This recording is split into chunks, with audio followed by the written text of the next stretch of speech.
Stereotypically, men are meant to be stronger, powerful, self-sufficient, completely autonomous, and yet we're finding, of course, with the shifting around of roles in the family and many other changes, that the sort of typical male model isn't particularly as adaptive as it used to be.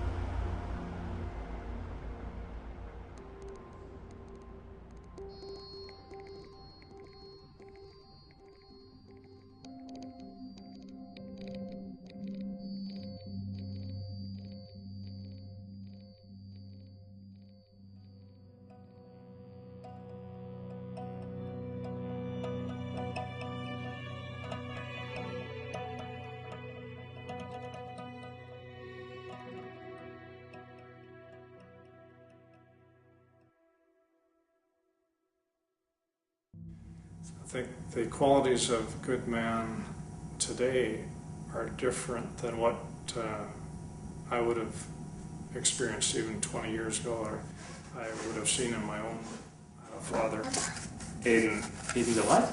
Oh boy, yeah. To define manhood would be, in previous generations, it was a provider. It was, someone to bring home money to pay for things. I try to show them things that a man does.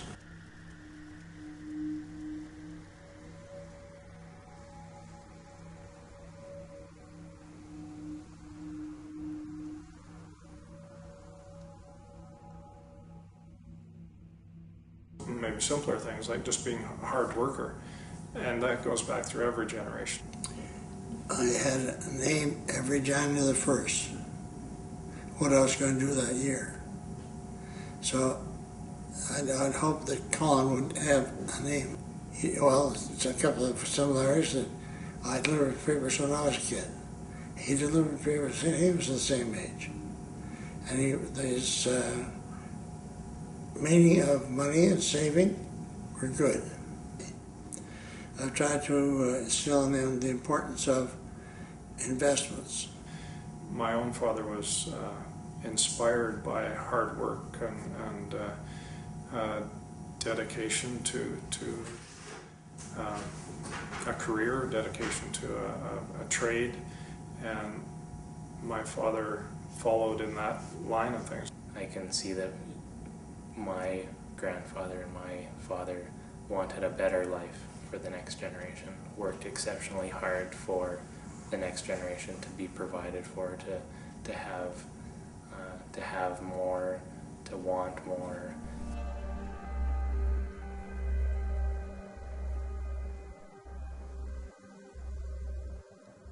I watched my dad working his butt off his entire life. He worked 6 days a week, sometimes 7 days a week. I chose a career because there were forced vacations. I became a teacher because I knew that unless I chose in July and August, no one would be calling me, no one would be telling me I had to work. And I know now that he was trying to be the provider, he was trying to fill the traditional role, and he grew up with a father who was very traditional. At times it is challenging because I'm in a profession that is not the most glamorous and the most well-paid profession out there, but it does provide me the opportunity to spend a lot of time with my family. A generation or two ago, you could ask even children sort of what men or what fathers do and what mothers do, and they'd be able to give you exhaustive and completely non-overlapping lists.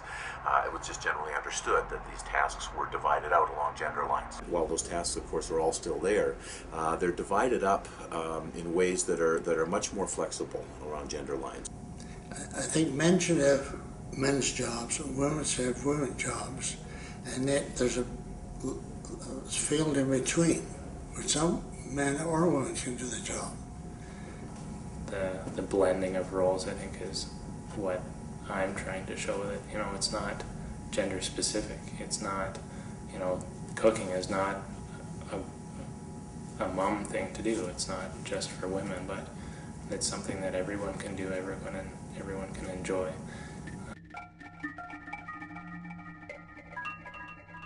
Allowing him the opportunity to discover and to choose exactly what he wants to do. You know, the stereotypical role of a man working, a man being an engineer, or a policeman, or fireman, or whatever. I want him to see through that. You got to find something that you want to do and that you enjoy, and if it means that you have a job that is dominated by another gender, that's okay. And what about this one? That's a boy. That's for a boy too? And what is it? A kitchen. It's a kitchen, yeah. Boys have kitchens? No. Oh, they don't? Oh. Why not? Girls. How do you know this is a girl's kitchen? Because it's a girl kitchen. Oh. We've got fathers that are really thinking a little bit about what their own image of themselves is, and which of that or how to build on that as they raise their sons. I think in the past there was this, I don't know, the silent man that was out working somewhere, and that parenting or guidance or discipline issues were more left to the mothers of the families. What I'm trying to foster in Aiden is the fact that I'm contributing to the family as a whole, not just as a paycheck or not just as you know, the traditional provider, but also as an emotionally giving person. Human beings have a really long period of dependency, so we rely on our parents, our primary caregivers, much longer than you find in any other species on the planet. The reason for that mainly is that it's not entirely clear from one generation to the next what we need to be preparing our children for. It's hard raising kids. My father was pretty remote, and he was around, but he really was not that involved. My dad wasn't very, well, he was there. He taught me a lot of things about carpenter work. For different reasons, I probably was also found to be a remote father. He knows at times that he has my full attention, and he definitely knows when he doesn't have my full attention, and he'll let me know.